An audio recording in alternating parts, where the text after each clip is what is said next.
क्या आपको कहानियां और ऑडियो बुक्स पसंद हैं? तो जुड़िए नॉवल एक्सप्लेनर से, जहां हर कहानी खास बनती है। अब समय की कोई कमी नहीं। कभी भी, कहीं भी अपनी पसंदीदा कहानियां सुनें। आप कौन सी कहानी सुनना चाहते हैं? कमेंट में अपनी पसंदीदा नॉवेल या कहानी का नाम लिखें। मैं 5 दिनों के अंदर उस नॉवेल सीरीज को अपलोड कर दूंगा। ध्यान दें, कुछ कहानियां 18+ दर्शकों के लिए हो सकती हैं। कृपया ईयरफोन लगाकर सुनें। अभी सब्सक्राइब करें। अध्याय 205, विश्व के दोष की विरासत। बम। उसने सबसे पहले बैरियर से टकराया। यह प्रहार इतना जोरदार था कि वह लड़खड़ाकर पीछे की ओर चली गई। जैसे ही उसने अपना संतुलन संभाला, कोर उसके हाथ से लगभग फिसल गई।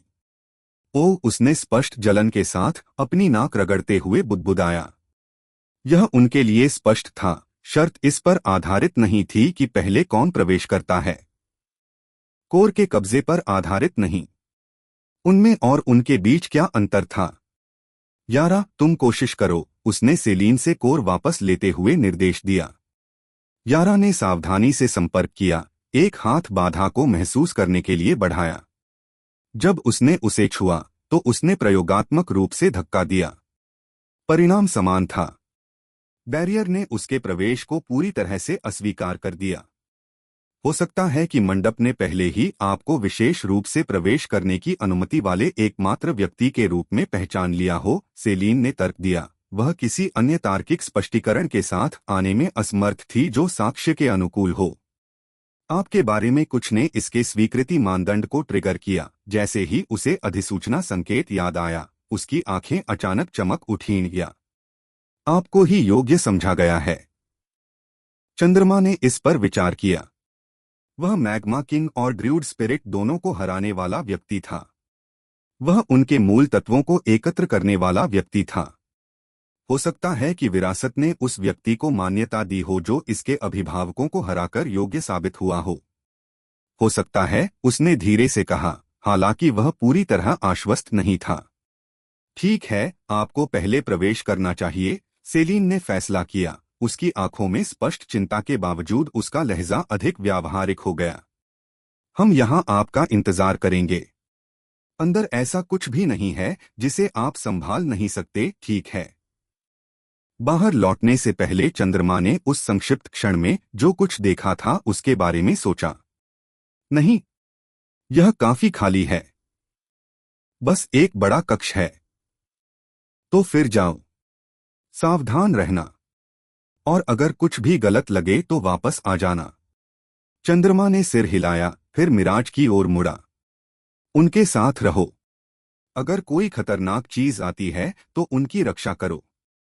यहां मिराज के साथ अगर कुछ भी होता है तो तुम बच निकलने में सक्षम होगे, वह काफी तेज है।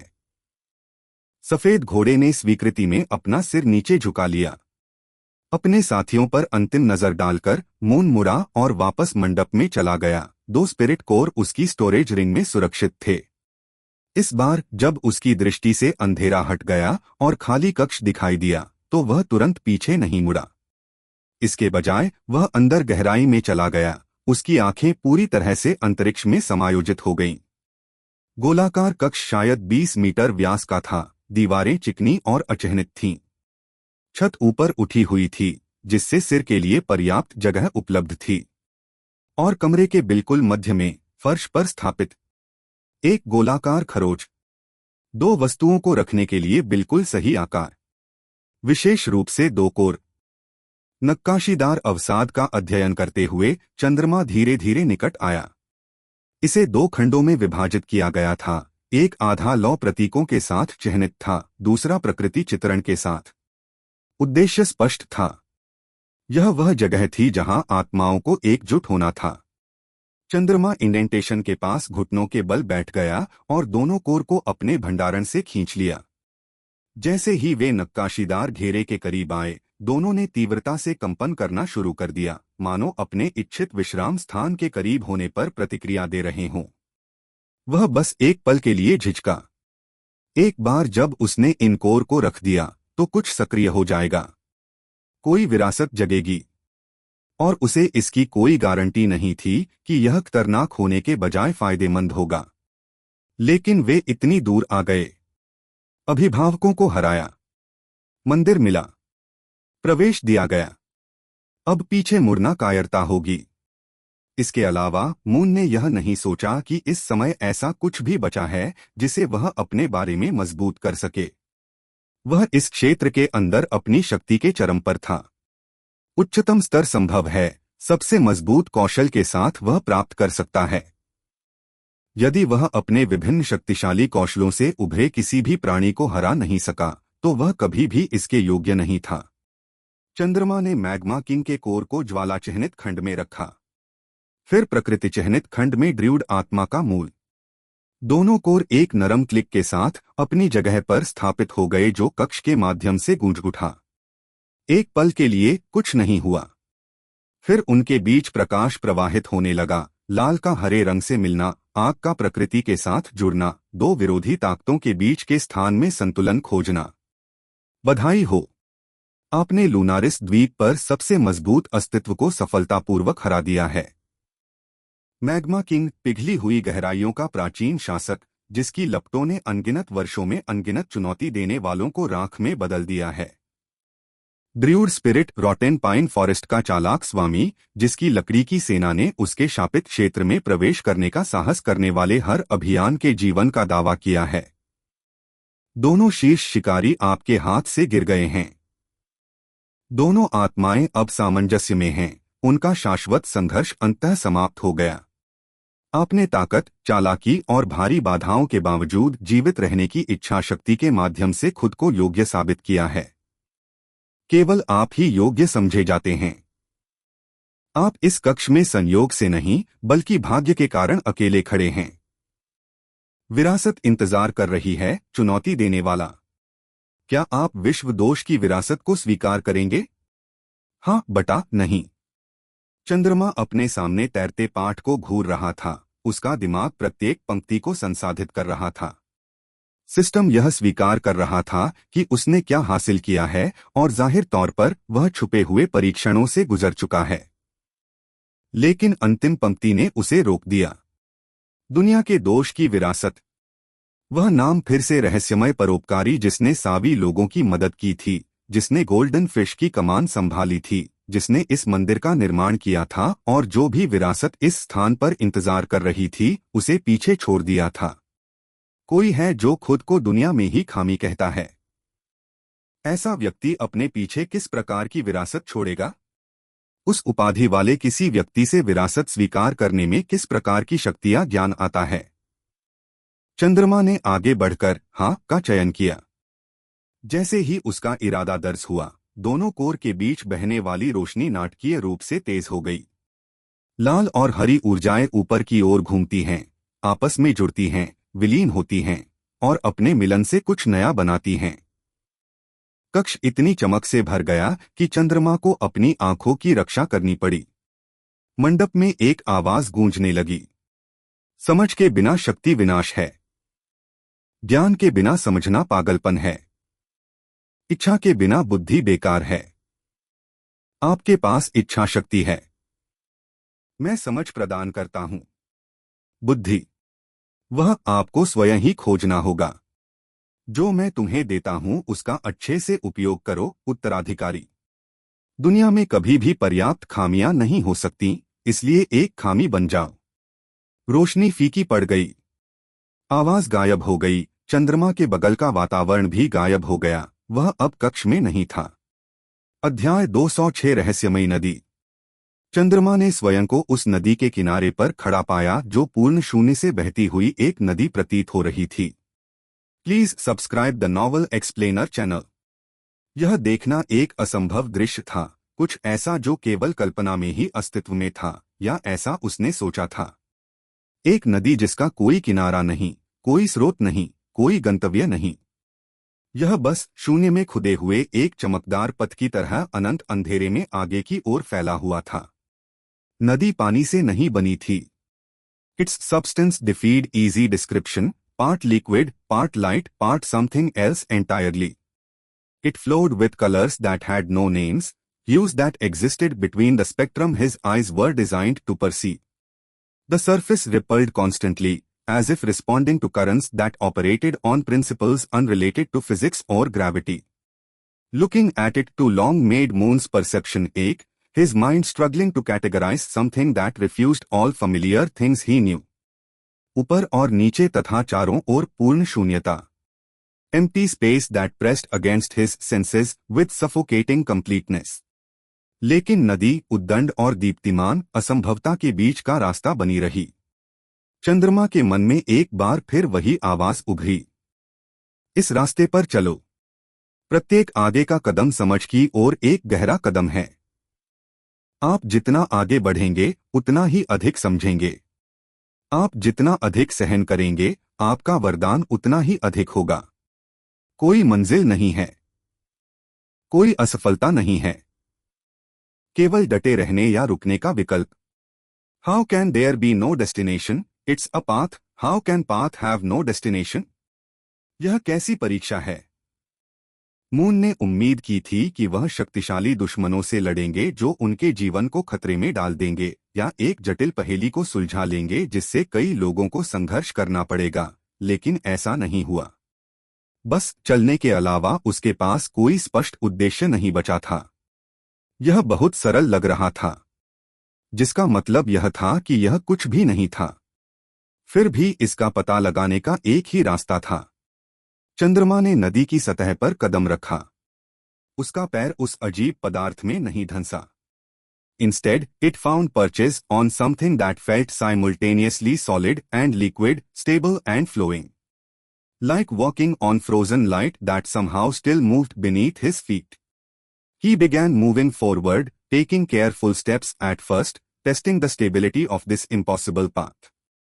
तुरंत ही चंद्रमा को फर्क महसूस हुआ. Walking here was unlike walking in the real world. There was a weight pressing down on him, and it wasn't gravity. A pressure that settled across his shoulders, his chest, his entire being. शुरुआत में यह न्यूनतम था, बमुश्किल ध्यान देने योग्य, जैसे थोड़ा भारी कोट पहनना. लेकिन यह वहां था. चंद्रमा ने अपनी प्रगति तेज करते हुए जॉगिंग करना शुरू कर दिया. नदी की सतह ने बिना किसी शिकायत के उसकी बढ़ी हुई गति को स्वीकार कर लिया. उसके पैरों के नीचे मंत्रमुग्ध तरीके से अजीब ऊर्जा पदार्थ बह रहा था.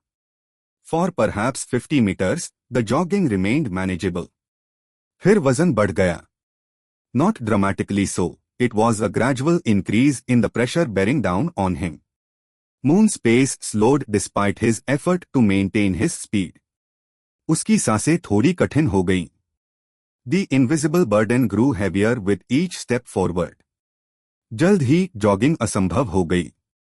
Moon could still walk at a brisk pace, but running was beyond him now. वजन बहुत भारी, बहुत तीव्र हो गया था.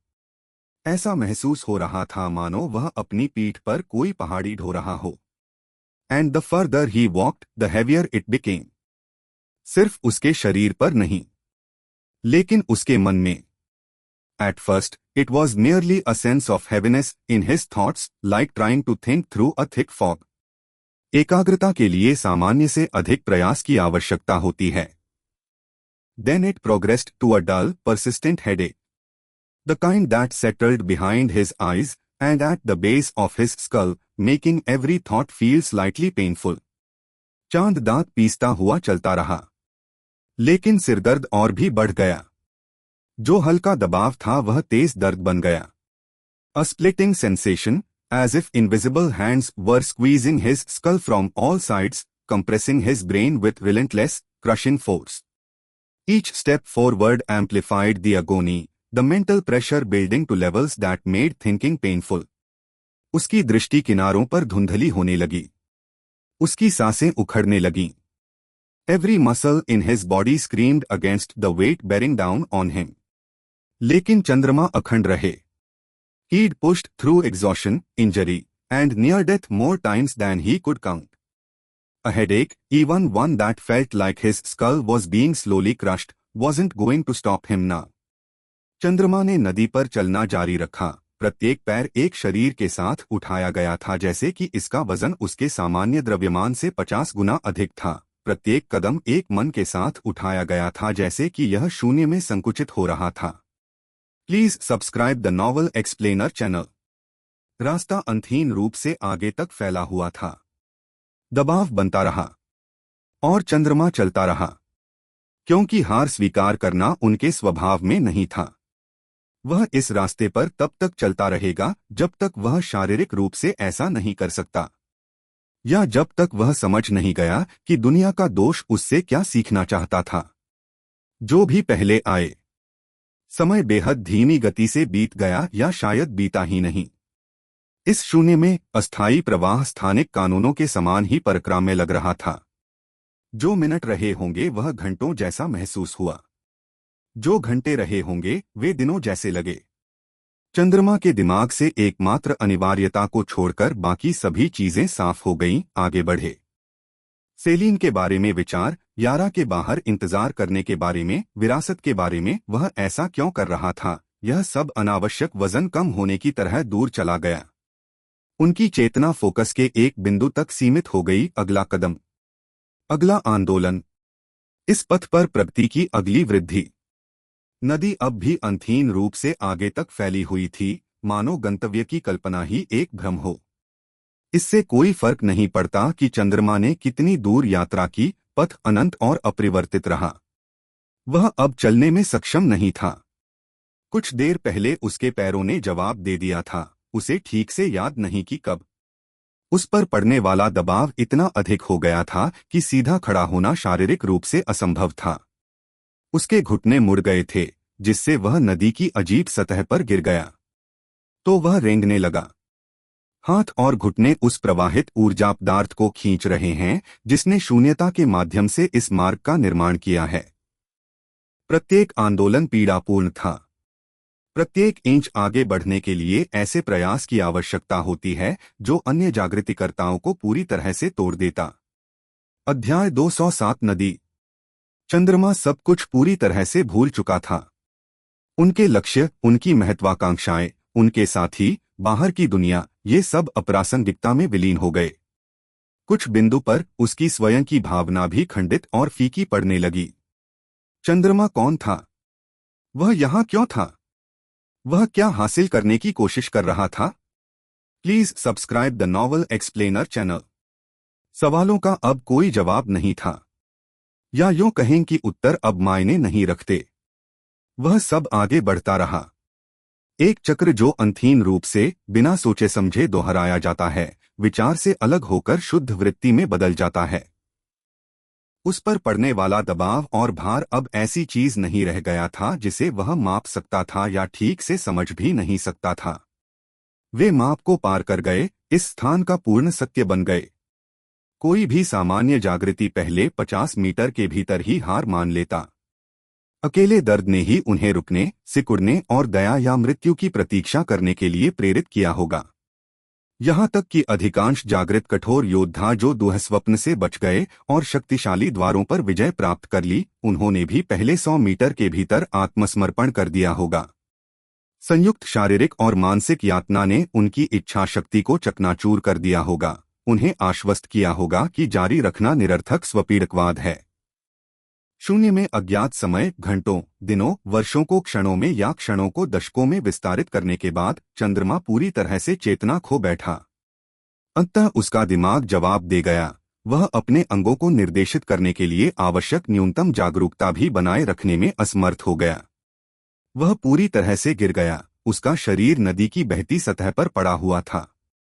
और फिर भी उसके चेतन मन के पूरी तरह से बंद हो जाने के बावजूद, अपनी मानसिक क्षमताओं के पूरी तरह थक जाने के बावजूद, उसके शरीर के रुकने, आराम करने, उसे कुचलने वाली जबरदस्त ताकतों के सामने आत्मसमर्पण करने के हर तार्किक कारण के बावजूद, उसका शरीर हिल गया। अनजाने में, मानो मन से भी गहरी, इच्छा से भी गहरी, वृत्ति से भी गहरी किसी चीज ने नियंत्रण कर लिया हो। उसके भीतर कुछ गहरा दबा हुआ था। उसका दाहिना हाथ बहती हुई ऊर्जा के माध्यम से आगे बढ़ा। उंगलियां खरीदारी के लिए पदार्थ को खोद रही थीं। खींच लिया। अपने लंगड़ेपन को रास्ते में कुछ इंच और घसीटा। उसके बाएं हाथ ने वही हरकत दोहराई। तो फिर उसका अधिकार, फिर उसके बाएं चंद्रमा का अचेतन शरीर नदी के माध्यम से रेंगता रहा। उसे ऐसी ताकतों द्वारा आगे खींचा गया जिन्हें वह समझ नहीं सका या विरोध नहीं कर सका। उसकी मांसपेशियां उस सीमा से परे काम कर रही थीं जो संभव होना चाहिए था, उन दबावों के अनुकूल जिनके कारण हड्डियां चूर्णित हो जानी चाहिए थीं और मांस तरल हो जाना चाहिए था। उसका दिमाग, हालांकि सुप्त था, फिर से लिखा जा रहा था। अचेतन प्रगति के प्रत्येक क्षण ने उसकी चेतना के माध्यम से नए रास्ते बनाए, उसकी जागरूकता की संरचना को मानवीय अनुभूति से परे विस्तारित किया। नदी के एक अज्ञात, कभी न देखे गए हिस्से में, जहां चंद्रमा कभी पहुंचा था, उससे कहीं आगे, रास्ते के एक हिस्से में जहां बहती ऊर्जाएं ऐसे रंगों से जलती थीं जिनका कोई नाम नहीं था, एक आकृति ध्यान में बैठी थी, प्रकाश में लिपटी हुई जो बिल्कुल हल्की नहीं थी, ऐसी अवस्था में विद्यमान थी जो बिल्कुल अस्तित्व में नहीं थी। यह आकृति अज्ञात समय के लिए गतिहीन बनी हुई थी। आकृति की आंखें धीरे धीरे खुलीं, चमक के जुड़वा गोले जो सहज स्पष्टता के साथ शून्य के अंधेरे को भेद रहे थे। इसने देखा कि चंद्रमा का अचेतन शरीर अभी भी रेंग रहा है, मन और इच्छा की सीमाओं को पार करने के बावजूद अभी भी आगे बढ़ रहा है। फिर भी रुकने से इनकार करना, जबकि रुकना ही एकमात्र तर्कसंगत विकल्प बचा हुआ था। एक पल के लिए आकृति देखती रही। Please subscribe the novel explainer channel. फिर उस पल के बाद उसकी आंखें एक बार फिर बंद हो गईं। और नदी ने जवाब दिया। उसी क्षण चंद्रमा, जो अत्यधिक दबाव के कारण लगभग मर चुका था, उसकी हड्डियां चूर्ण हो गई थीं, उसका पूरा शरीर टुकड़ों में बमुश्किल मानव के रूप में पहचाने जाने लायक बन गया था, अचानक रास्ते से हटा दिया गया था। उसके चारों ओर वास्तविकता बदल गई। एक क्षण नदी कुचलता हुआ भार, असंभव दबाव से रेंगती हुई अंधीन आगे की ओर। अगले ही पल वह वापस पवेलियन लौट आया। उसके फेफड़ों में सामान्य हवा भर रही थी, उस भयानक बोझ का अभाव था जो उसके अस्तित्व को शून्य में दबा रहा था। दबाव के सीधे तौर पर मारे जाने से ठीक पहले उसे वापस सामान्य स्थान पर ले जाया गया। कई लंबे क्षणों तक चंद्रमा का शरीर वहीं पड़ा रहा, सांस ले रहा था लेकिन अनजान था, जीवित था लेकिन अनुपस्थित था। फिर नोटिफिकेशन शुरू हुआ। वे उसकी सुप्त दृष्टि में एक के बाद एक निरंतर अपने झरने में प्रकट होते रहे। आप की नदी में 1 मील के पत्थर तक पहुंच गए हैं। आपने एक असंभव उपलब्धि हासिल की है। आपने +10 ताकत हासिल कर ली है। आपने +10 चपलता प्राप्त कर ली है। आपने +10 मन प्राप्त किया है। आपने +10 संविधान प्राप्त किया है। आपने महाकाव्य कौशल प्राप्त कर लिया है, ऋण शिलालेख। आपने महाकाव्य कौशल प्राप्त कर लिया है, मूल्यांकन। आपने महाकाव्य कौशल हासिल कर लिया है, लाइटनिंग राइजू। आपकी असामान्य कौशल सिल्वर स्किन, दुर्लभ कौशल गोल्डन स्किन में विकसित हो गई है। विरासत सफलतापूर्वक हस्तांतरित। नया शीर्षक प्राप्त हुआ, दोषों का उत्तराधिकारी। शीर्षक तब तक निष्क्रिय रहेगा। खुला है डॉट। सुप्त अवस्था में वर्तमान लाभ कोई नहीं। चेतावनी, यह विरासत सुप्त अवस्था में भी परिणामों के साथ आती है।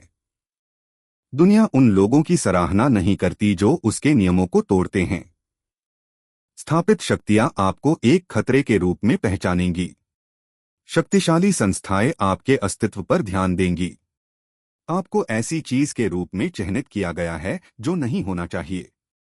सावधानीपूर्वक आगे बढ़े। सूचनाओं का झरना अंततः बंद हो गया, जिससे चंद्रमा के अचेतन मन को उसके अस्तित्व में आए मूलभूत परिवर्तनों को संसाधित करने के लिए छोड़ दिया गया। उसका शरीर टूट गया था और फिर से मजबूत हो गया था। उसका दिमाग अपनी पिछली सीमाओं से परे विस्तारित हो गया था। उसकी आत्मा उन दबावों से ग्रस्त हो गई थी जिनका अधिकांश प्राणियों को कभी भी अनुभव नहीं होगा, यहाँ तक कि जीवन भर भी। वह की नदी में प्रवेश कर गया था, एक जागृत व्यक्ति के रूप में जो असंभव बाधाओं से बच गया।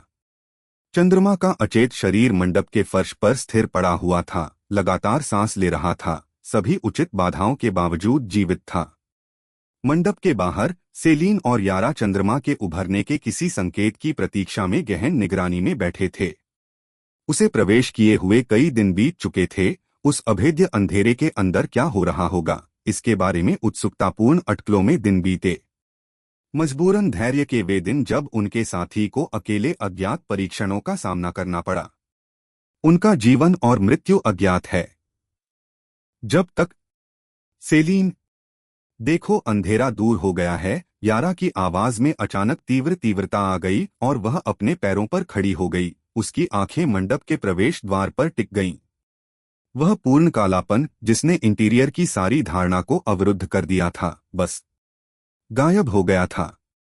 और अब साफ हो चुके दरवाजे से वे सफेद पत्थर के फर्श पर एक आकृति को निश्चल अवस्था में लेटे हुए देख सकते थे।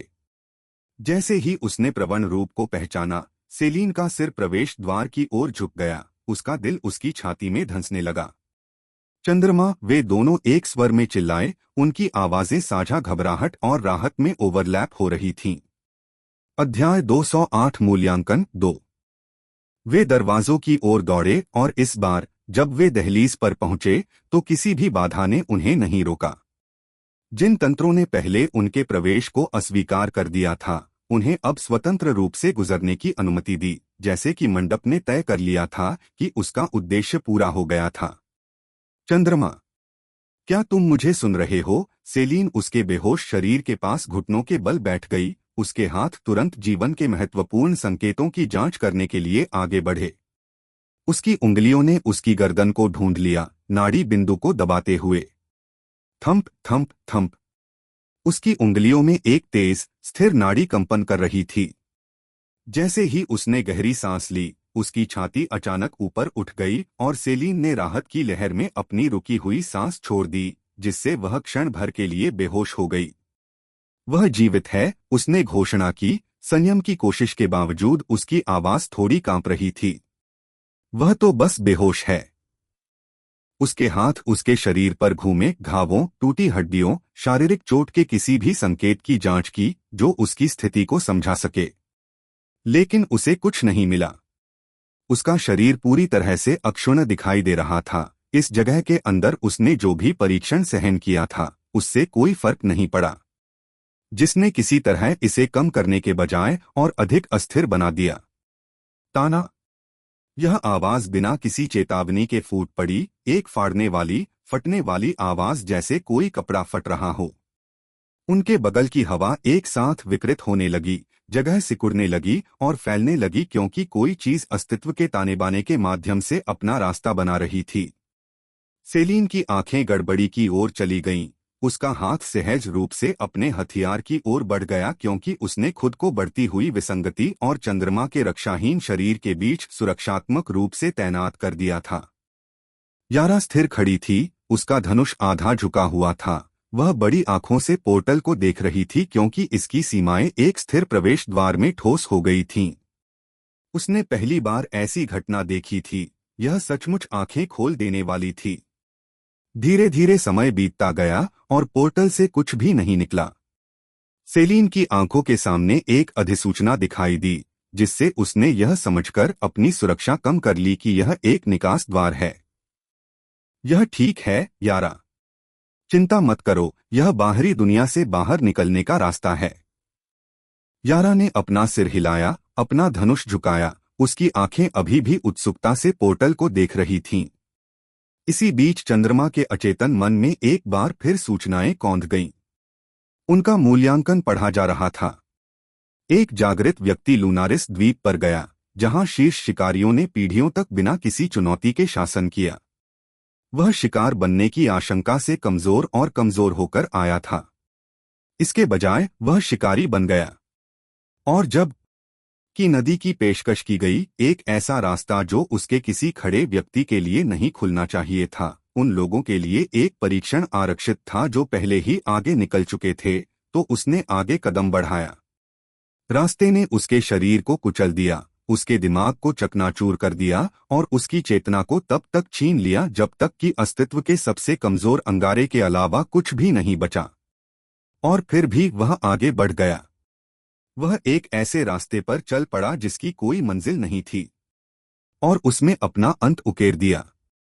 वह वहां चला गया है जहां उसे चलने में सक्षम नहीं होना चाहिए था। उसने वह सब सहा है जो उसे नहीं सहना चाहिए था। उन्होंने वह हासिल किया जो संभव नहीं होना चाहिए था। उन्होंने खुद को उस विरासत के योग्य साबित किया है जिसका अस्तित्व नहीं होना चाहिए।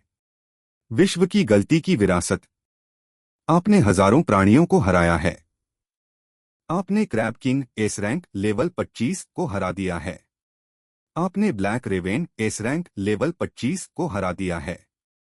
आपने fire mountain spirit S rank pseudo spirit level 25 को हरा दिया है। आपने druid spirit S rank pseudo spirit level 25 को हरा दिया है। आप की नदी पर चले हैं।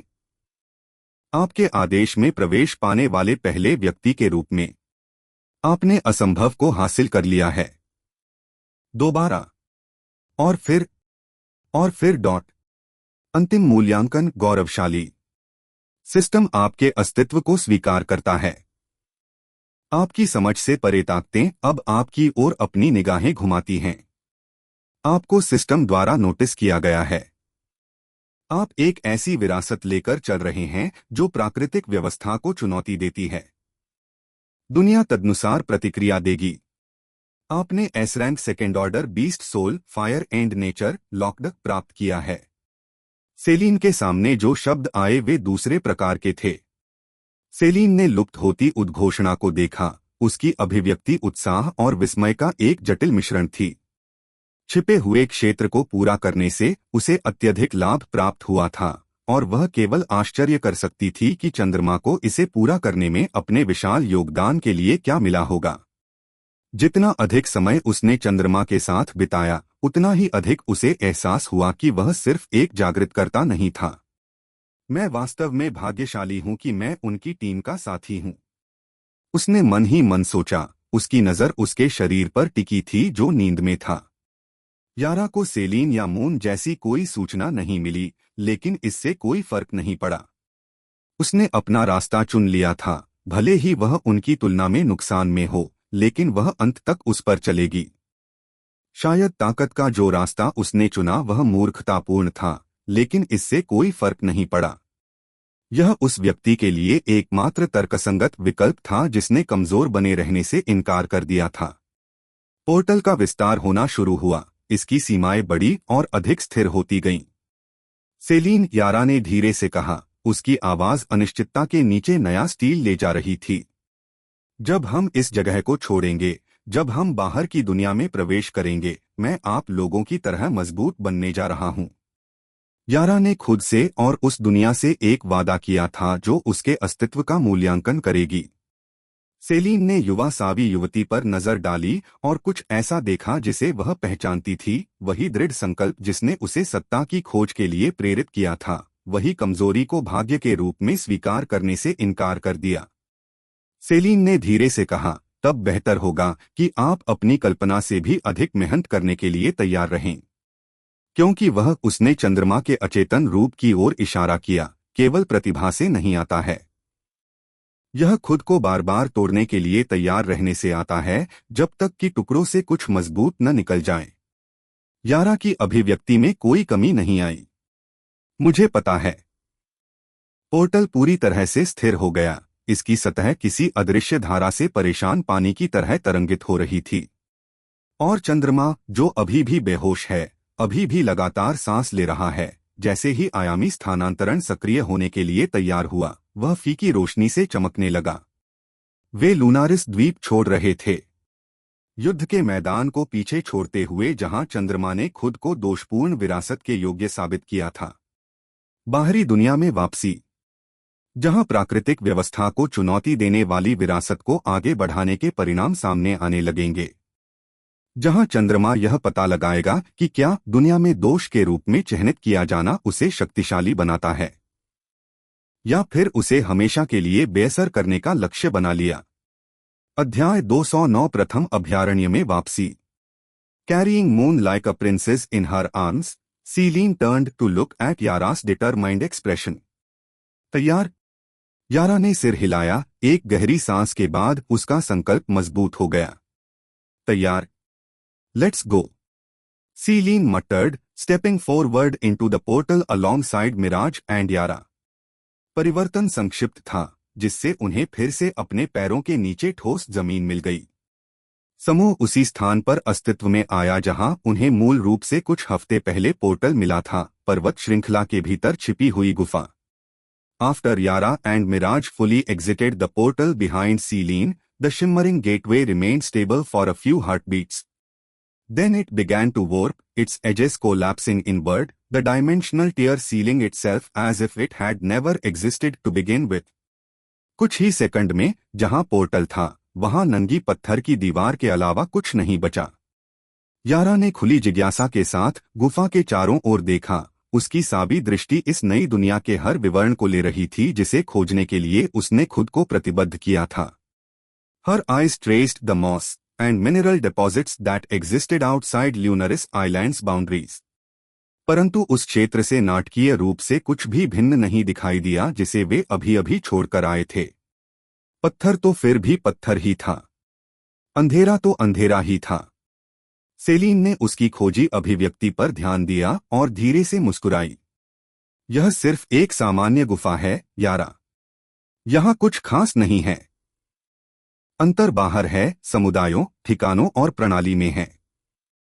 यारा ने सिर हिलाया, उसके चेहरे पर शर्मिंदगी का एक संकेत दिखाई दे रहा था। जैसे ही वह लाल हुई, उसके नीले गाल गहरे नीले रंग में बदल गए, यह महसूस करते हुए कि वह इस साधारण स्थान के बारे में कितनी नाटकीय या जादुई चीज की तलाश में थी। ओह, वैसे क्या आपको कोई अंतर महसूस होता है? आखिरकार लूनारिस में रहते हुए आप स्तर में प्रतिबंधित थे। यदि मेरा सिद्धांत सही है, तो अब आपको यहाँ उन सीमाओं के अधीन नहीं होना चाहिए। यारा रुकी, उसकी आंखें थोड़ी दूर हो गईं और उसने अपना ध्यान अंदर की ओर लगाया, अपने शरीर की संवेदनाओं को ध्यान से जांचा। एक क्षण बाद वह बोली, मैं हल्का महसूस करता हूं, अगर इसका कोई मतलब है। जैसे कि एक छिपी हुई बेड़ी आखिरकार मुझसे टूट गई है और मेरा शरीर कम महसूस करता है। विवश किसी तरह वह थोड़ा झुंझलाई। लेकिन मुझे नहीं लगता कि कोई विकास हो रहा है और मुझे कोई स्क्रीन या नोटिफिकेशन नहीं दिख रहा है जैसा आप और मून वर्णन करते हैं। सेलीन की मुस्कान राहत से चमक उठी। यह बहुत अच्छी खबर है। यदि आप ऐसा महसूस करते हैं तो संभवतः आपके ऊपर से दायरे का प्रतिबंध हटा लिया गया है। आगे बढ़ने से पहले उसने चंद्रमा का वजन अपनी बाहों में थोड़ा सा स्थानांतरित कर दिया। जहां तक विकास या सिस्टम स्क्रीन का सवाल है, संभवतः आपके पास मिराज की तरह अधिक प्राकृतिक प्रगति पथ है। जब आप जानवरों को हराने या उनके शरीर का उपभोग करने से पर्याप्त शक्ति जमा कर लेते हैं, तो आप सहज रूप से होने वाले परिवर्तनों को महसूस करेंगे। हमारे जैसा इंटरफेस न होने के बारे में बहुत अधिक चिंता न करें। ठीक है, यारा ने सिर हिलाते हुए स्पष्टीकरण स्वीकार करते हुए कहा। सेलीन गुफा के प्रवेश द्वार की ओर बढ़ी। जैसे ही उसने अवरोध को खोला, उसके हाथ कुछ देर के लिए चमकने लगे। सूरज की रोशनी तुरंत उसकी आंखों पर पड़ी, गुफा के धुंधलेपन के बाद उज्ज्वल और गर्म। उसने चमक के विपरीत अपनी पलकें झपकाईं, जिससे उसकी दृष्टि दोपहर की चमक के साथ समायोजित हो गई। अब हम कहाँ जा रहे हैं? यारा ने उसके पीछे से पूछा। उसकी आवाज में उस नई दुनिया के बारे में जिज्ञासा और थोड़ी आशंका दोनों थी जिसे वह तलाशने के लिए प्रतिबद्ध थी। हम निकटतम वेकर बेस, रॉकेटर बेस की ओर जा रहे हैं, सेलीन ने उत्तर दिया। उसकी नजर उसकी बाहों में लिपटे चंद्रमा के अचेतन शरीर पर पड़ी। उसका चेहरा उसके सीने से सटा हुआ था। सब कुछ सहने के बावजूद उसके चेहरे पर एक शांतिपूर्ण मुस्कान थी। हमें यह सुनिश्चित करने की जरूरत है कि किसी भी चीज से पहले इस डमी को उचित आराम मिले। उस विरासत परीक्षण में वह जिस भी दौर से गुजरा, वह स्पष्ट रूप से हम दोनों में से किसी की भी कल्पना से अधिक तीव्र था। Her eyes lingered on his sleeping face for a moment longer than strictly necessary. वह बहुत सहज दिखता है, उसने सोचा, हालांकि उसकी अभिव्यक्ति झुंझलाहट दिखाने के बजाय नरम हो गई। लेकिन मुझे लगता है कि उसने जो कुछ भी झेला है, उसके बाद उसे कुछ आराम मिला है। उसने अपनी पकड़ को थोड़ा समायोजित किया, यह सुनिश्चित करते हुए कि उसकी स्थिति स्थिर रहे, फिर धीरे धीरे मिराज के ऊपर चढ़ गई जो उन्हें बेस पर ले गई। वाह, यह तो बहुत बड़ा है, यारा ने कहा। उसकी आंखें चौड़ी हो गईं जब उसने उनके सामने फैले हुए वेकन बेस को देखा। सेलीन इस प्रतिक्रिया पर हंसने के अलावा कुछ नहीं कर सकी। यारा के लिए, जिसने अपना पूरा जीवन अस्थायी बस्तियों और कच्चे आश्रयों में बिताया था, यहाँ तक कि यह उद्देश्यपूर्ण छोटी चौकी भी बड़ी लग रही होगी। जब तक आप दूसरों को नहीं देख लेते तब तक प्रतीक्षा करें। प्रमुख अड्डों की तुलना में यह छोटा है। उसकी आवाज और अधिक गंभीर हो गई। याद रखें कि हम किस बात पर सहमत हुए थे, ठीक है? आपकी पृष्ठभूमि के बारे में? ठीक है, यारा ने दृढ़ता से सिर हिलाते हुए पुष्टि की। उसकी अभिव्यक्ति से पता चलता है कि वह उनकी कवर स्टोरी को बनाए रखने के महत्व को समझती है। वे बेस के मुख्य प्रवेश द्वार के पास पहुंचे और सेलीन ने तुरंत कुछ असामान्य देखा। कतार।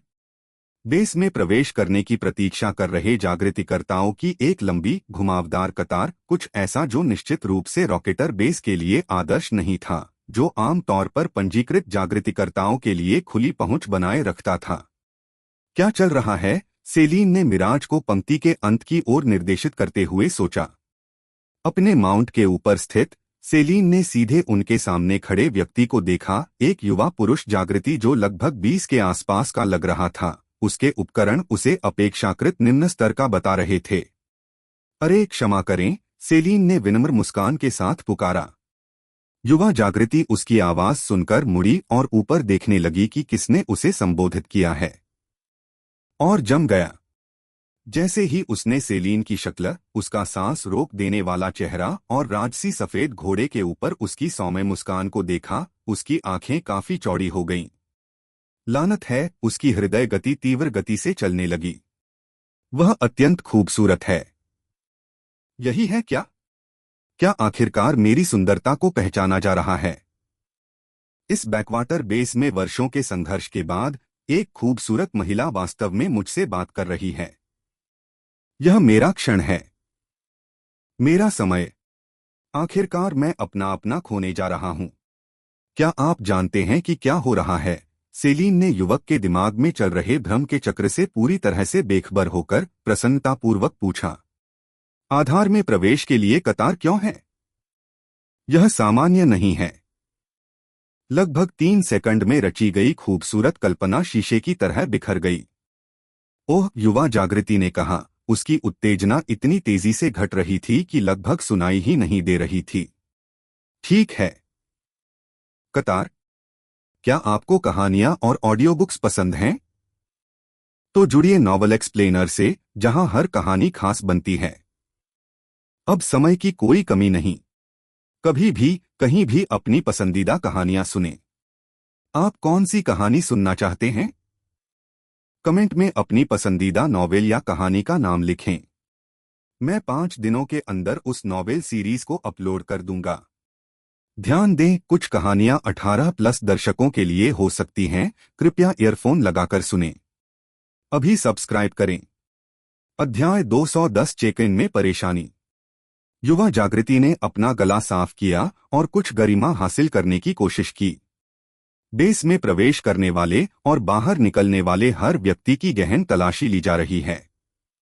जाहिर तौर पर आसपास के क्षेत्र में एक शक्तिशाली बाहरी व्यक्ति को देखा गया था, इसलिए वे यह सुनिश्चित करने के लिए हर किसी की जांच कर रहे हैं कि वह वहां से न निकल जाए। एक बहिष्कृत सेलीन की अभिव्यक्ति और अधिक गंभीर हो गई। कौन सी रैंक? उन्होंने विशेष रूप से नहीं कहा, लेकिन ए रैंक से नीचे के किसी भी व्यक्ति के लिए सुरक्षा इतनी कड़ी नहीं होगी। यह संभवतः खतरनाक है। जैसे ही युवा जागृति ने उत्तर दिया, उसकी नजर पूरी तरह से अनैच्छिक रूप से, वह बाद में कसम खाएगा, सेलीन की बाहों में लिपटे चंद्रमा के अचेतन शरीर की ओर चली गई। सुंदर स्त्री की छाती पर आराम से टिके चंद्रमा के चेहरे का दृश्य, जो अपनी अचेतन अवस्था में बिल्कुल शांत और संतुष्ट दिख रहा था, ने युवक के सीने में तलवार की तरह वार किया। शुद्ध निर्मल ईर्ष्या उसके हृदय में इतनी तीव्रता से भर गई कि वह लगभग दर्दनाक थी। यह हरामी कौन है? उसके विचार हजारों अस्वीकृत रोमांटिक लोगों के गुस्से से चीख उठे। यह मुझे होना चाहिए था। उस स्थिति में मेरा चेहरा होना चाहिए। इस अचेतन सुंदर लड़के ने ऐसा क्या किया कि उसे ऐसा व्यवहार मिलना पड़ा? किसी अमीर परिवार से होगा, TSK।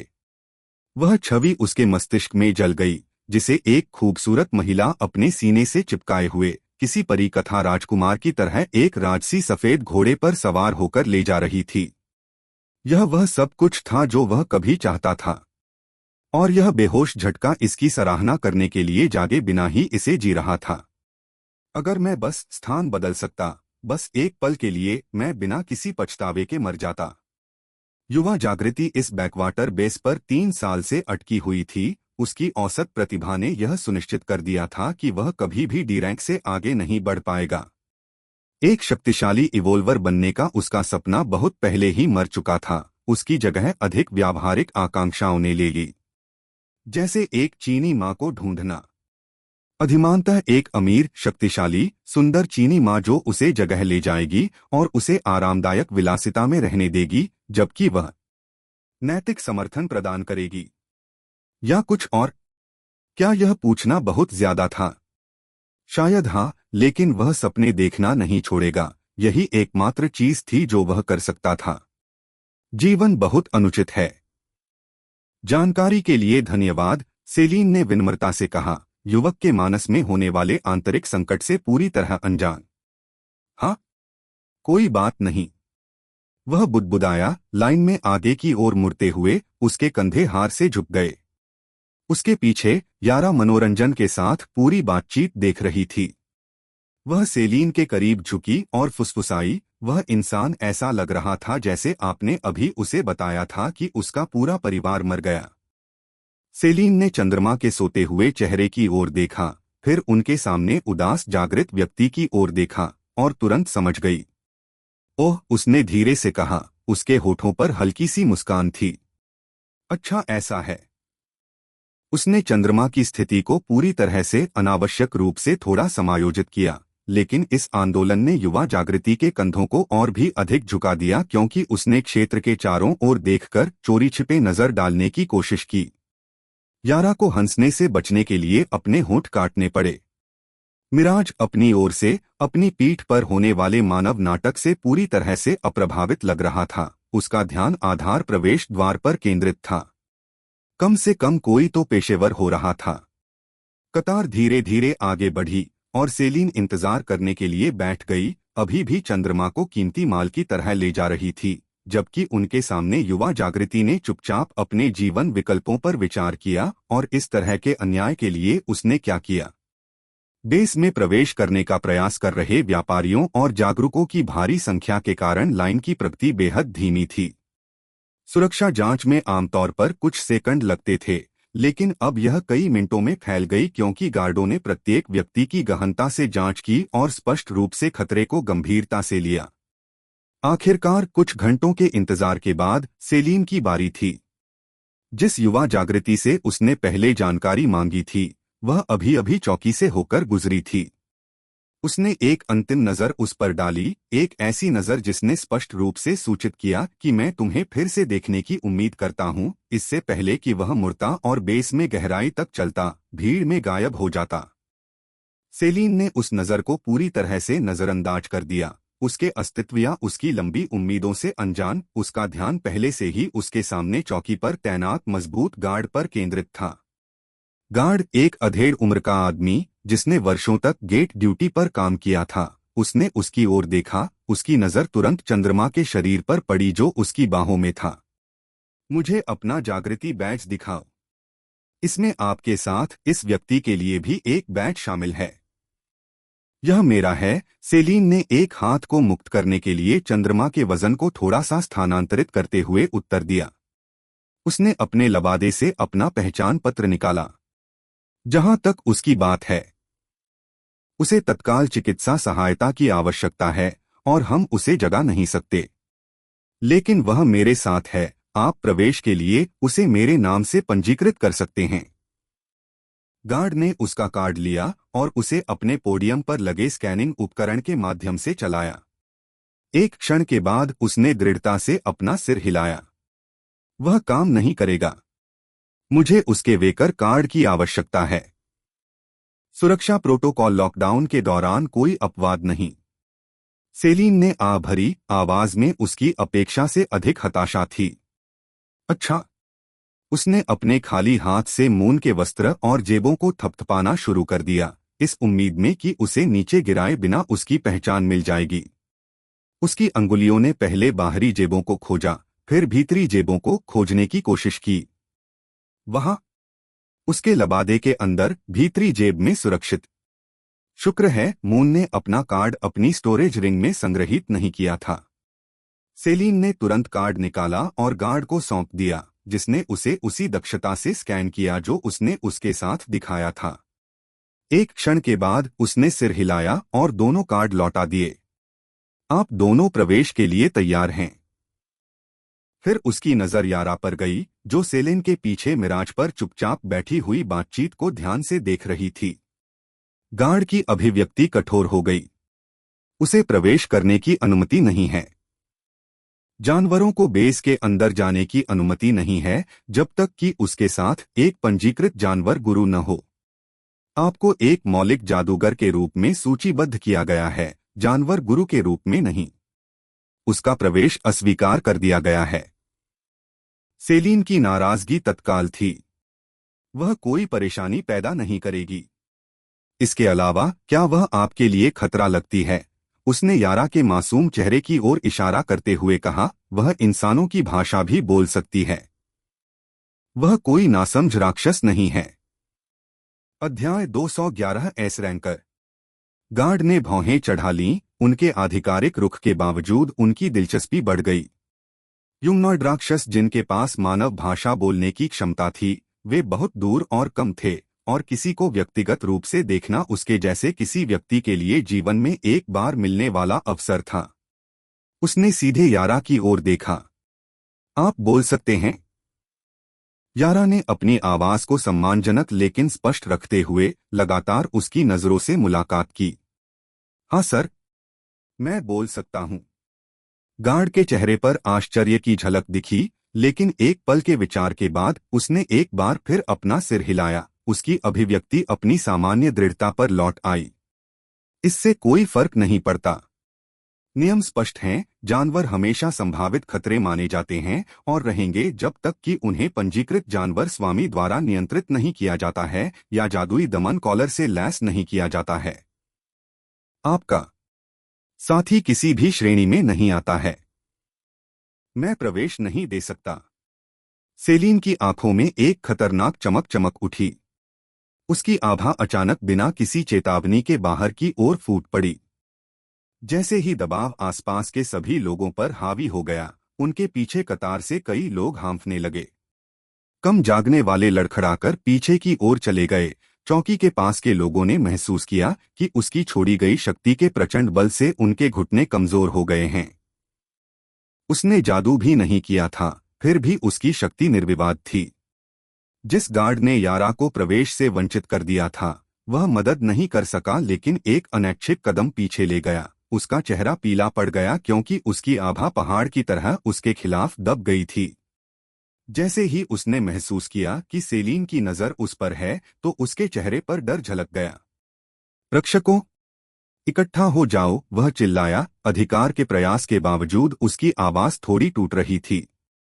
उसने रक्षात्मक मुद्रा में अपनी तलवार आगे बढ़ाई, ब्लेड उसकी पकड़ में कांप रहा था। चौकी पर शत्रुतापूर्ण का पता चला। दीवार के किनारे और आसपास की चौकियों पर तैनात गार्डों ने अपने हथियार खींचकर अपने स्थान पर दौड़ना शुरू कर दिया, जिससे सेलिन और उसके समूह के चारों ओर एक ढीली परिधि बन गई। हालांकि वे बाहर से बहादुर दिखाई देते थे, लेकिन उनकी हरकतें झिझकने वाली और अनिश्चित भी थीं। वे उसकी शक्ति को महसूस कर सकते थे कि उस स्तर के किसी व्यक्ति से उलझना उनके लिए बहुत बुरा होगा। गार्ड के कप्तान बेस के एक लेफ्टिनेंट ने दीवार के ऊपर अपनी स्थिति से हंगामा देखा। उसकी आंखें चौड़ी हो गईं जब उसने उस उपस्थिति को महसूस किया जो सेलिन जारी कर रही थी। A rank? नहीं, उच्चतर। लानत है, मॉरिस अब इतने शक्तिशाली व्यक्ति को अपमानित करके क्या कर रहा है? वह तुरंत घटनास्थल पर पहुंचे। उनकी आवाज ने जागृतों और गार्डों की चीखों को समान रूप से शांत कर दिया। सभी ने अपने हथियार नीचे रख दिए। अभी आसपास के गार्ड झिझके, लेकिन अंततः उन्होंने अपने हथियार नीचे कर दिए। हालांकि उनकी पकड़ मजबूत रही और उनकी निगाहें सेलीन पर टिकी रहीं। कैप्टन तेजी से पास आया और खुद को सेलीन और चेकपॉइंट गार्ड के बीच में खड़ा कर लिया। उसकी मुद्रा सम्मानजनक थी लेकिन अधीन नहीं थी। सेलीन जिस दुर्लभ जानवर की सवारी कर रही थी, उसे देखकर लेफ्टिनेंट को तुरंत पता चल गया कि वह एक शक्तिशाली पृष्ठभूमि से आई है। जानवर की आभा ए रैंक के जानवरों से भी अधिक मजबूत थी। फिर भी सेलीन अपनी शक्ति और कनेक्शन के बारे में बात करते हुए इसे अपने वश में करने में सक्षम थी। मिस, क्या मैं आपका नाम पूछ सकता हूं? उन्होंने आदरपूर्वक पूछा। सेलीन की आभा सक्रिय रही, लेकिन वह आगे नहीं बढ़ी। सेलीन, क्या मैं आपका स्तर पूछ सकता हूं? उसने एक बार फिर पूछा। उसका लहजा सावधान था कि उसे नाराज न कर दे। 25। जैसा कि अपेक्षित था, वह एक छद्म इवोल्वर भी है। कैप्टन का जबड़ा कड़ा हो गया। इससे पहले कि वह गार्ड की ओर देखने के लिए अपना सिर घुमाता, जिसने यह गड़बड़ी शुरू की थी। क्या मिस सेलेन ने सभी मानक सुरक्षा जांचें पास कर लीं? हाँ, कैप्टन गार्ड मॉरिस हकलाया। उसके माथे पर पसीना बह रहा था। उसके साथी के बारे में क्या? उसने पूछा। उसकी चमक बढ़ती जा रही थी कि उसके या उसके साथी के रिकॉर्ड पर कुछ भी अंकित नहीं है। वे दोनों स्पष्ट हैं। निकट भविष्य में एक बहुत ही अप्रिय बातचीत का वादा करते हुए कप्तान की चकाचौंध तेज हो गई। मैं आपसे बाद में बात करूंगा। ठीक है। मॉरिस ने जोर से निगल लिया और सिर हिलाया। कैप्टन वापस सेलीन की ओर मुड़ा। उसकी अभिव्यक्ति क्षमायाचना में बदल गई। मिस सेलेन, मैं अपने अधीनस्थ के व्यवहार के लिए ईमानदारी से माफी मांगता हूं। वह इस पोस्टिंग में नया है और उसने अभी तक यह नहीं सीखा है कि कुछ नियमों में अपवाद भी होते हैं जब परिस्थितियां जरूरी होती हैं। उसकी आंखों ने संक्षेप में यारा का मूल्यांकन किया। उसकी बुद्धिमान दृष्टि, उसके शांत व्यवहार और कुछ क्षण पहले गार्ड द्वारा धमकी दिए जाने के बावजूद शत्रुतापूर्ण इरादे की पूर्ण अनुपस्थिति को ध्यान में रखते हुए, वह स्पष्ट रूप से आत्मसंयम रखती थी और केवल तभी कार्य करना समझती थी जब उसके मालिक ने उससे कहा था, आप और आपका साथी बेस में प्रवेश करने के लिए स्वतंत्र हैं। वह बहुत सभ्य प्रतीत होती है और मुझे विश्वास है कि वह कोई परेशानी पैदा नहीं करेगी। वह रुका, फिर ध्यान से बोला, हालांकि मैं आभारी रहूंगा यदि आप उसे अपने पास रख सकें और यह सुनिश्चित कर सकें कि वह उन क्षेत्रों में न घूमे जहां कम समझदार कर्मचारी खराब प्रतिक्रिया दे सकते हैं। सेलीन की आभा अंततः वापस आ गई। दमनकारी दबाव उतनी ही तेजी से कम हो गया जितनी तेजी से दिखाई दे रहा था। उसके चेहरे पर एक छोटी सी मुस्कान आ गई। यह स्वीकार्य है। धन्यवाद कैप्टन। आप वास्तव में मददगार और पेशेवर रहे हैं। यारा ने गार्ड कैप्टन की ओर सम्मानपूर्वक सिर हिलाया। वह पहले से ही उसे उस गार्ड से कहीं अधिक पसंद करती थी जिसने उसे जानवर कहा था और व्यवहार के बजाय पूरी तरह से प्रजातियों के आधार पर उसके प्रवेश को अस्वीकार करने की कोशिश की थी। Please subscribe the novel explainer channel. कम से कम कुछ इंसानों में समझ तो होती है, उसने सोचा। हालांकि उसने यह अवलोकन अपने तक ही सीमित रखा। फिर भी वह अपने गृह संसार में मून और सेलीन की बातों को समझ गई। यह दुनिया क्रूर होने वाली थी और उसे पूर्वाग्रह का सामना करना पड़ेगा। वह केवल आगे बढ़ सकती है और मजबूत हो सकती है। कैप्टन एक ओर हट गया और खुले गेट की ओर इशारा किया। रॉकेटर बेस में आपका स्वागत है।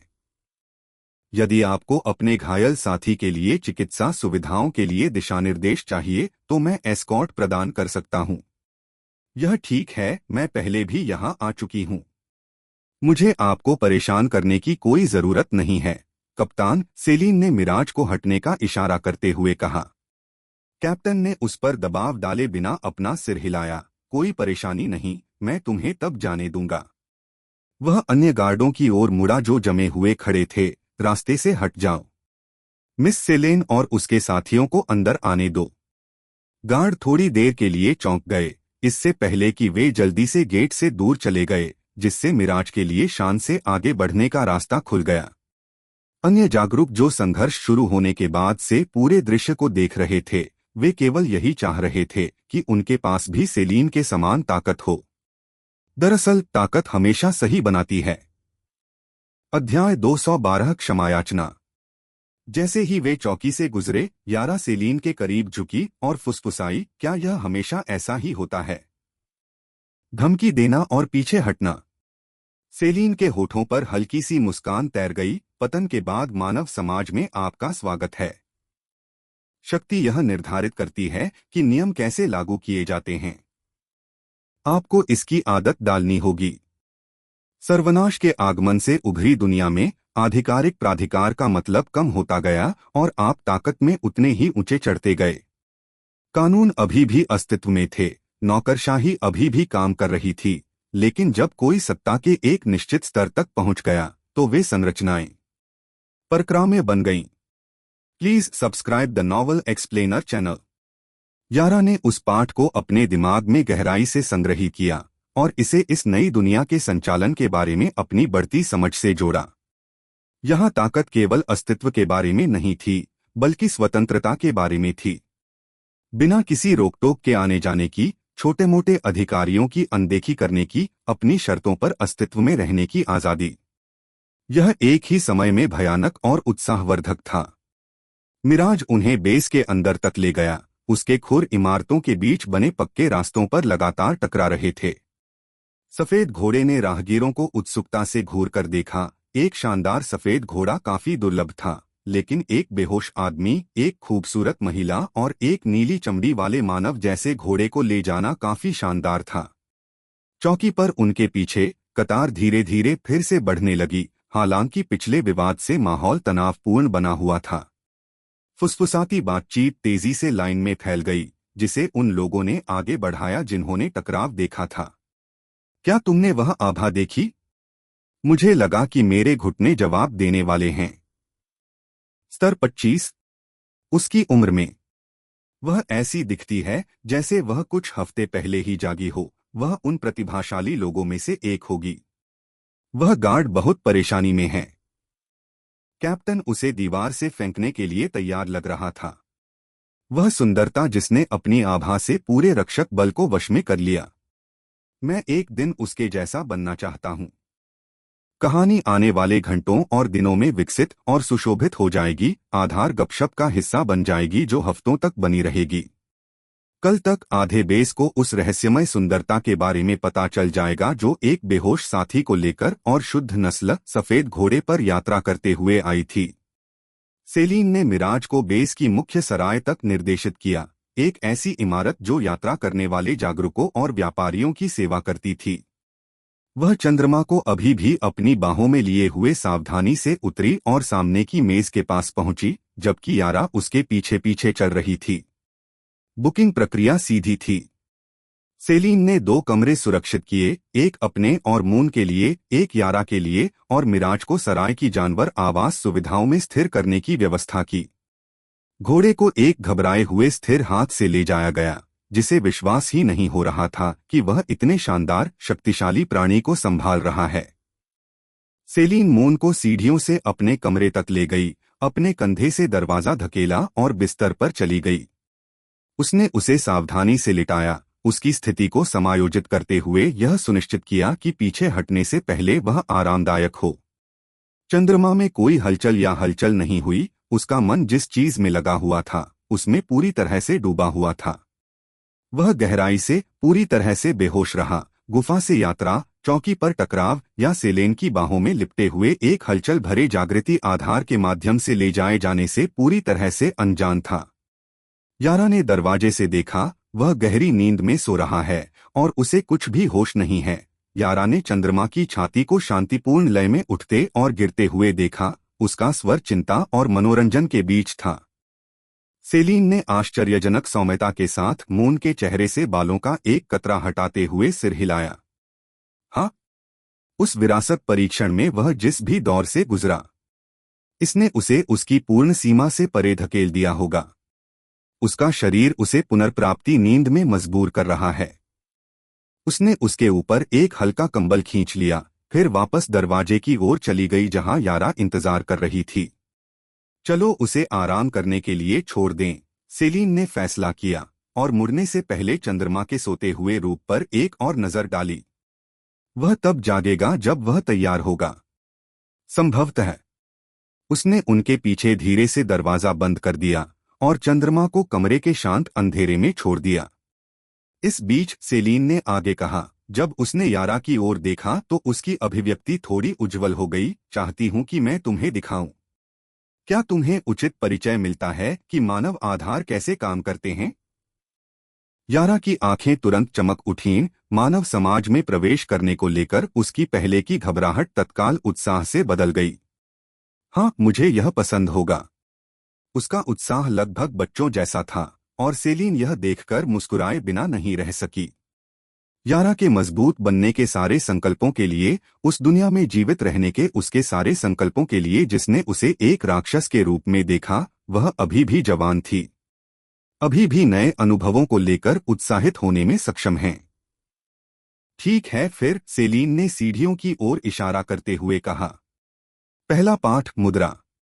यदि आप यहाँ जीवित रहना चाहते हैं तो आपको यह समझना होगा कि मनुष्य वस्तुओं और सेवाओं का आदान प्रदान कैसे करते हैं।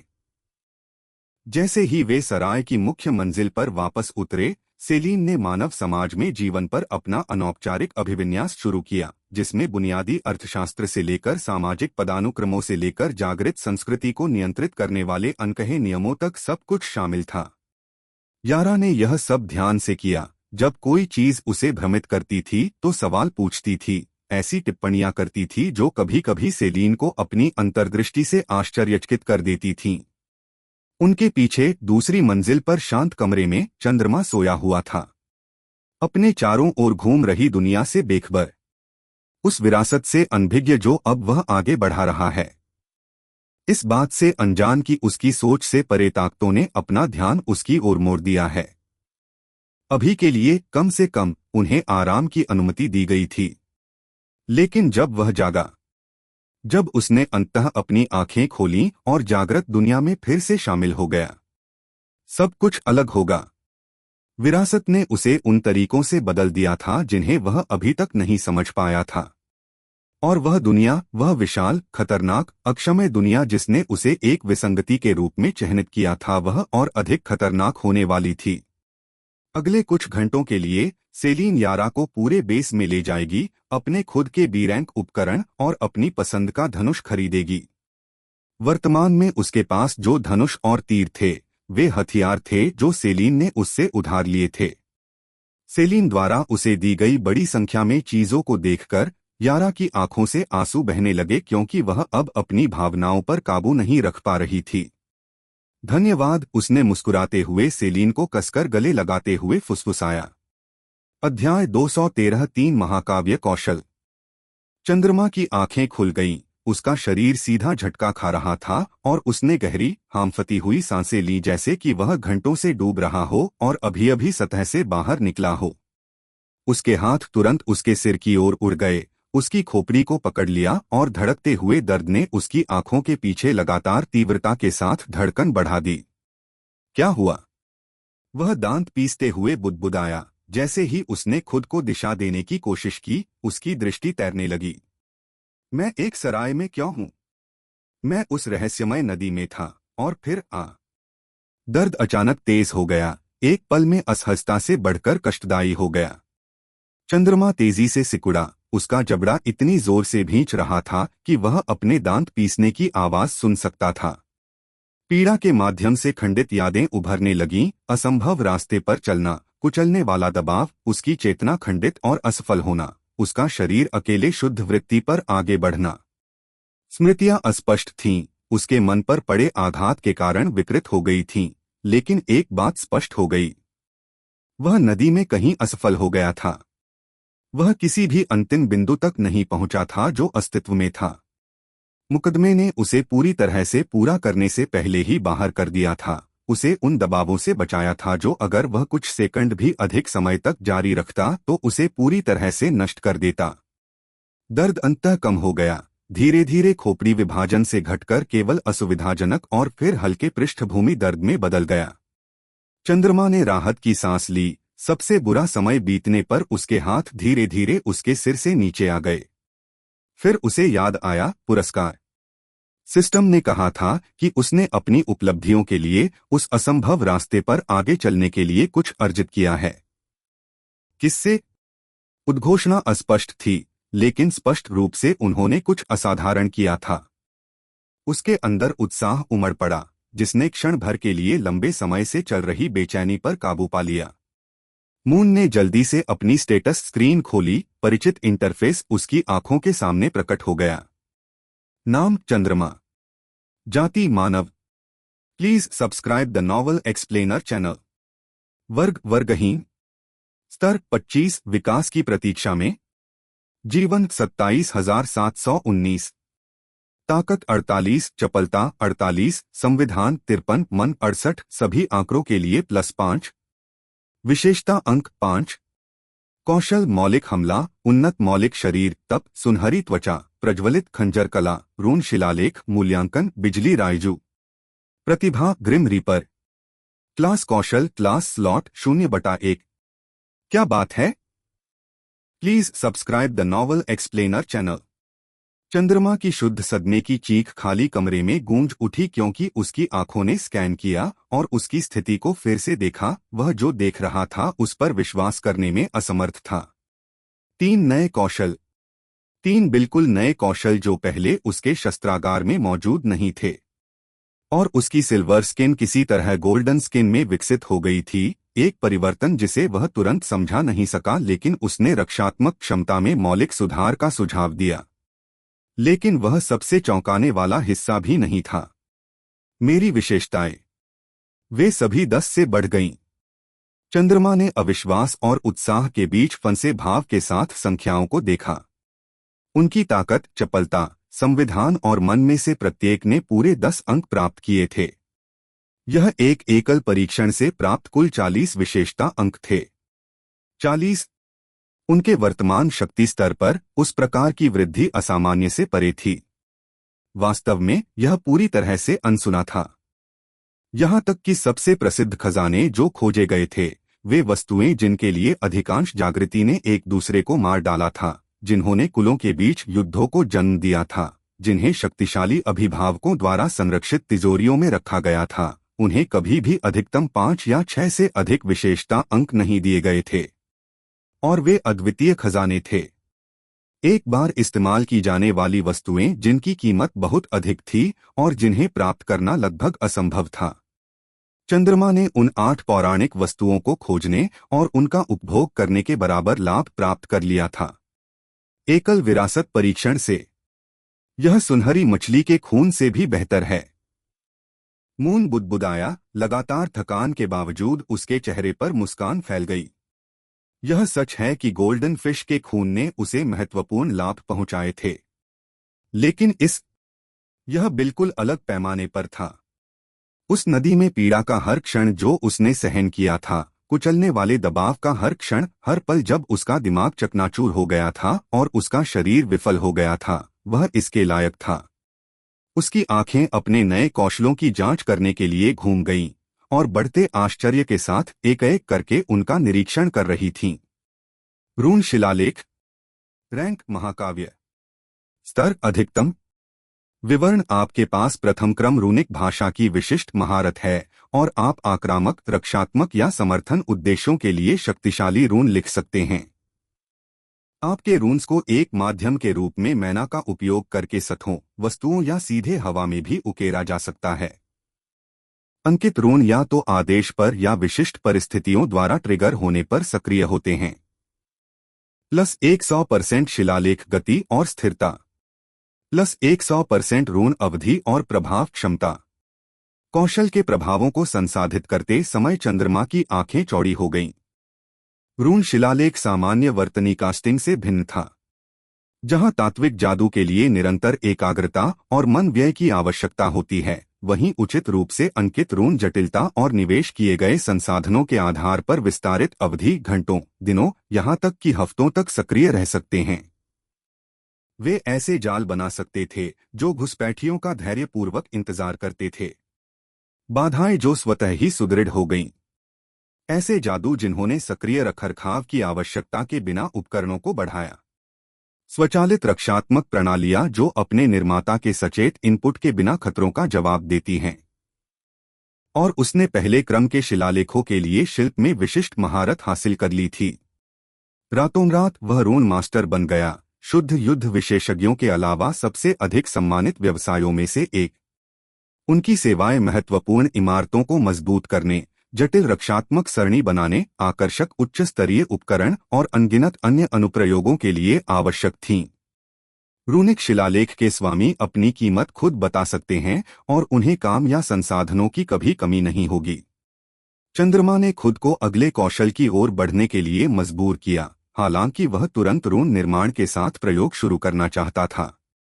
उसके पास कार्यान्वयन के लिए बहुत सारे विचार थे जो उसे अपने अगले साहसिक कार्यों में मदद करेंगे। मूल्यांकन। रैंक महाकाव्य। स्तर अधिकतम। विवरण। आप सामान्य दृष्टि से जो प्रकट होता है उससे कहीं अधिक का अनुभव कर सकते हैं। आपकी धारणा से आइटम रैंक, संरचना और जादू के बारे में विस्तृत जानकारी का पता चलता है। यह कौशल छुपे हुए गुणों और शापों का भी पता लगाता है। प्लस 100% सूचना गहराई और सटीकता। प्लस छुपी संपत्तियों के लिए 100% जांच रेंज। एक और महाकाव्य कौशल। चंद्रमा ने निरंतर अविश्वास में अपना सिर हिलाते हुए सोचा, विश्व का दोष कितना शक्तिशाली था। इस क्षमता का कौशल उन्हें विरासत में मिला है। मूल्यांकन। एक ऐसा कौशल था जिसे प्राप्त करने के लिए अधिकांश जागृति प्रयास करना पसंद करते थे। वस्तुओं का सटीक आकलन करने की क्षमता, छिपे हुए जादू को भेदने की क्षमता, छिपे हुए शाप या लाभकारी गुणों का पता लगाने की क्षमता जो तुरंत स्पष्ट नहीं थे, यह जादुई उपकरणों से निपटने वाले या खतरनाक कालकोठरी का पता लगाने वाले किसी भी व्यक्ति के लिए अमूल्य था। अध्याय 214 बिजली रायजू। Golden ticket bonus 1-5। अपने नए रून शिलालेख कौशल के साथ संयुक्त मूल्यांकन उसे न केवल शक्तिशाली रूनिक जादू बनाने की अनुमति देगा, बल्कि दूसरों द्वारा बनाए गए जादू का विश्लेषण और समझने की भी अनुमति देगा। वह रून्स की जांच से सीख सकता था, दुश्मन की रक्षात्मक सरणियों में कमजोरियों की पहचान कर सकता था, यह सुनिश्चित कर सकता था कि वह शापित या दोषपूर्ण उपकरण नहीं खरीद रहा था। दोनों कौशलों के बीच तालमेल अविश्वसनीय रूप से उच्च था। आखिरकार चंद्रमा की नजर आखिरी नए कौशल पर टिकी। उनकी उम्मीदें बहुत अधिक थीं, लगभग निश्चित था कि पिछले कौशल के आधार पर यह महाकाव्य रैंक होगी, और इसके नाम से देखते हुए यह सीधे उनके बिजली तत्व से संबंधित है। लाइटनिंग रायजू। रैंक महाकाव्य। स्तर अधिकतम। विवरण। आप एक विनाशकारी बिजली के हमले की कल्पना करते हैं जो रायजू के रूप में प्रकट होता है, एक पौराणिक जानवर आत्मा जो पूरी तरह से विद्युत ऊर्जा से बनी है। बिजली का जादू एक भेड़िया जैसे प्राणी के रूप में भौतिक आकार लेता है जो भयानक गति से लक्ष्य की ओर बढ़ता है। रायजू को कास्टिंग के बाद मानसिक रूप से निर्देशित किया जा सकता है और टकराव होने तक लगातार निर्दिष्ट लक्ष्यों का पीछा करेगा। प्लस 150% बिजली क्षति। प्लस 150% कवच और बाधा प्रवेश। चंद्रमा ने विवरण को घूरकर देखा, उसकी आंखें आश्चर्य से लगभग खाली हो गईं।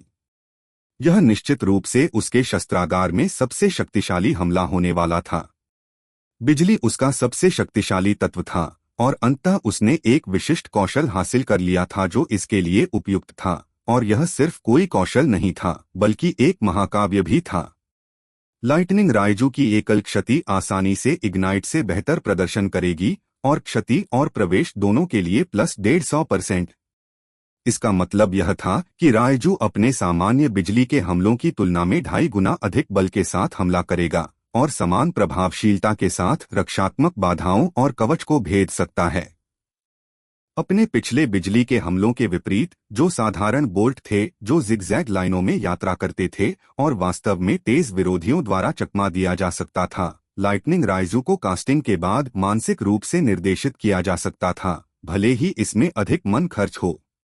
यह लगातार लक्ष्यों का पीछा करेगा और बचने की चालों को ध्यान में रखते हुए उड़ान के बीच में अपने प्रक्षेप पथ को समायोजित करेगा।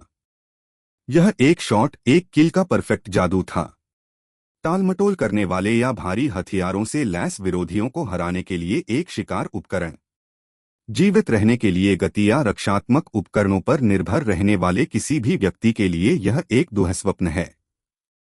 अपने मौजूदा इग्नाइट के साथ मिलकर चंद्रमा की मारक क्षमता ने अभी अभी एक बड़ी छलांग लगाई है, जिससे वह जीवित सबसे मजबूत नहीं तो सबसे मजबूत जागृतिकर्ताओं में से एक बन गया है।